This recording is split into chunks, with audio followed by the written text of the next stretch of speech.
रे ए भाई, जब तू नहीं नहा रहा है कम से कम नल तो बंद कर दे। ये गवर्नमेंट का पानी, मैं नहाऊं या बहाऊं, तू क्यों बीच में दखल देता है? एक मिनट, ये पानी ना मेरे काम आ रहा है ना तुम्हारे काम आ रहा है।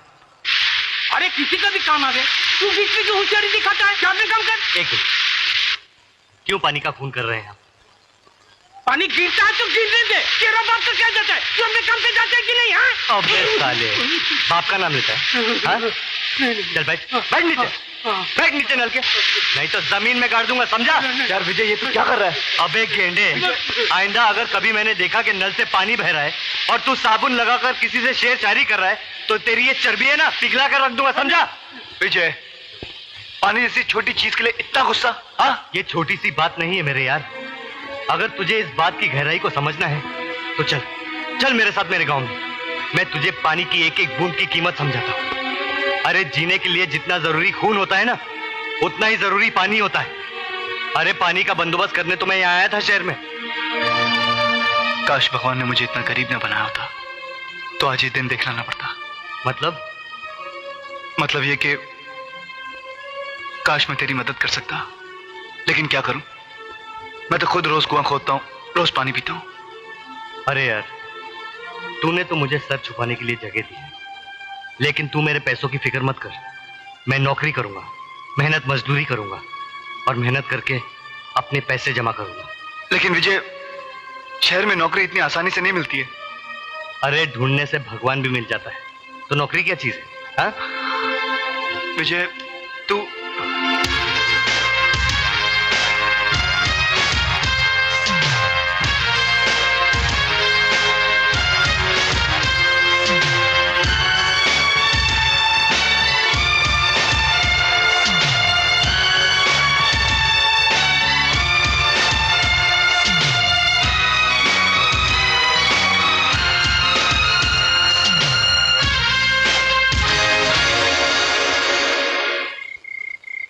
क्यों विजय मियां, आखिर नहीं मिली ना नौकरी?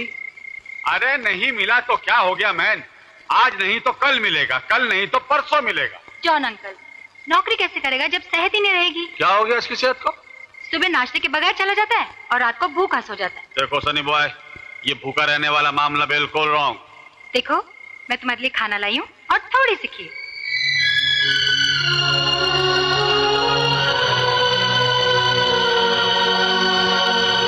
ए भाई, भाई ये गरीब लोग का चाली है, घर का खोली खाली है पर दिल का खोली में बहुत जगह है।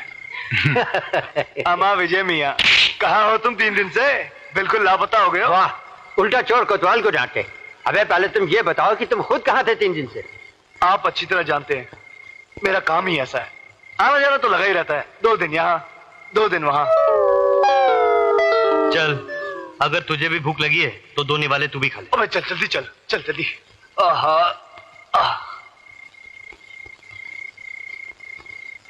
इस लड़के का जो खोएला पैसा है ना, वो इतना है कि उतना पैसा जमा करने का हम लोग सोच भी नहीं सकते। इम्पॉसिबल।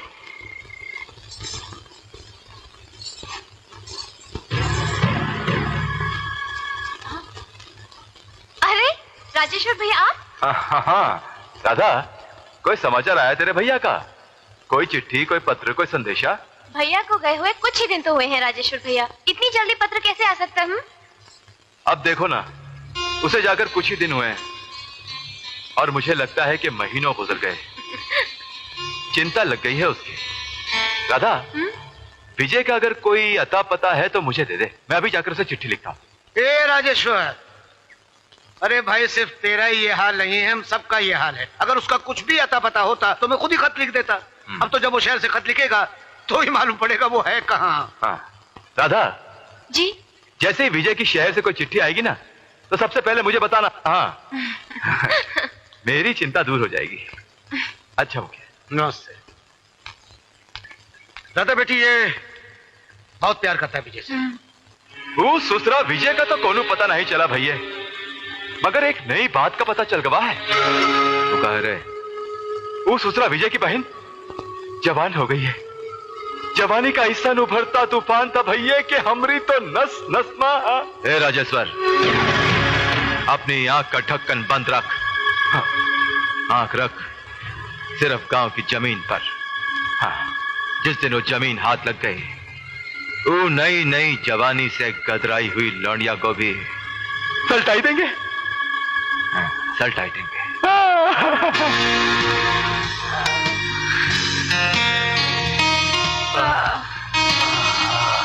सूजी डार्लिंग, आज तो तुमने मुझे खुश कर दिया। जाओ ऐश करो।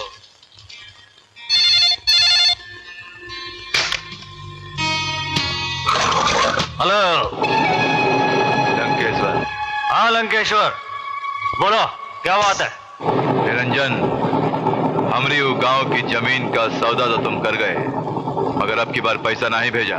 अरे भैया, करोड़पति बाप का बेटा हूं मैं।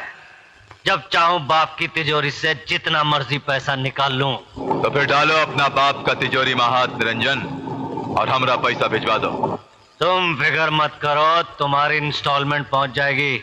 ओके?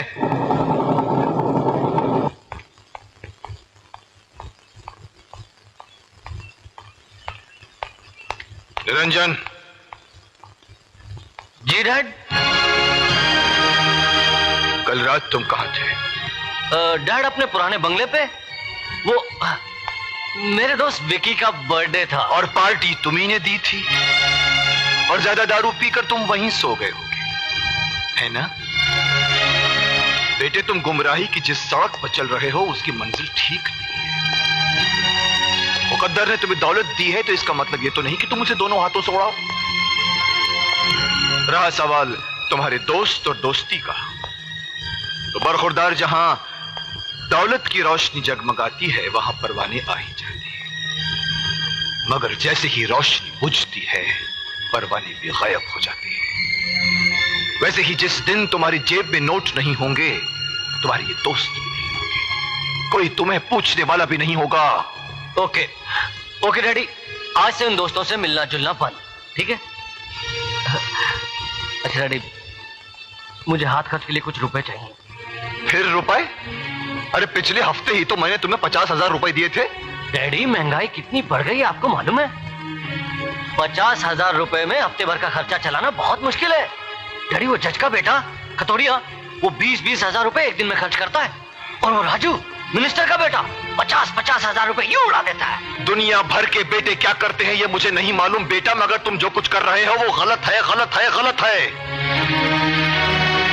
कभी पसीना बहा के 1 रुपया कमा के देखो बरखुरदार, तो जान जाओगे कि दुनिया में पैसा कमाना कितना मुश्किल काम है। डैडी, कभी कभी मुझे लगता है कि आपको औलाद से ज्यादा दौलत प्यारी है। नहीं, बाप की सबसे बड़ी दौलत होती है उसकी औलाद।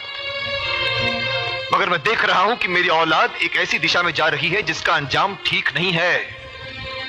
अपने आप को संभालो बेटे, वरना एक दिन ऐसी गहरी अंधी खाई में जा गिरोगे जहां से मैं तो क्या तुम्हें भगवान भी नहीं बचा पाएगा। अब भी वक्त है, संभालो संभालो अपने आप को।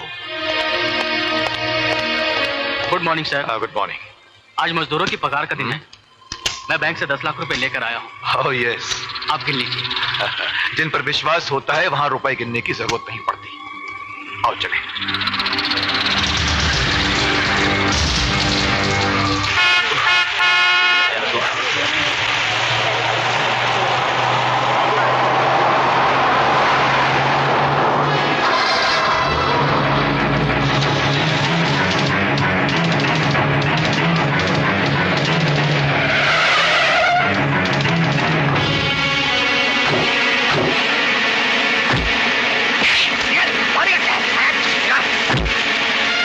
दे दो, वरना तुम्हारा आदमी का गर्दन काट जाएगा।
ये रहा आपका बैग।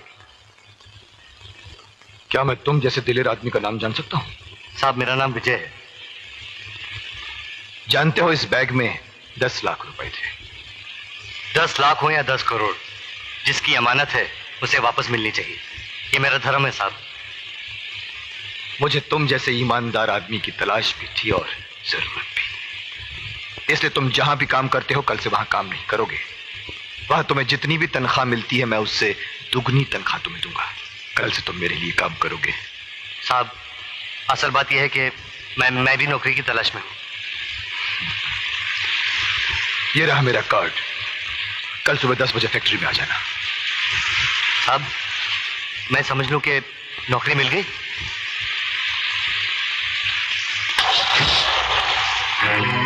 एक मामूली सा काम भी नहीं कर सके तुम लोग।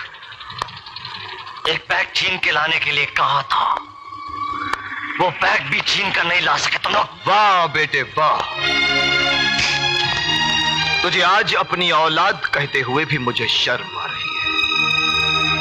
अरे दुनिया का बड़े से बड़ा चोर डाकू भी अपना घर छोड़कर डाका डालता है, मगर तूने तो अपने बाप की दौलत पर ही डाका डाल दिया।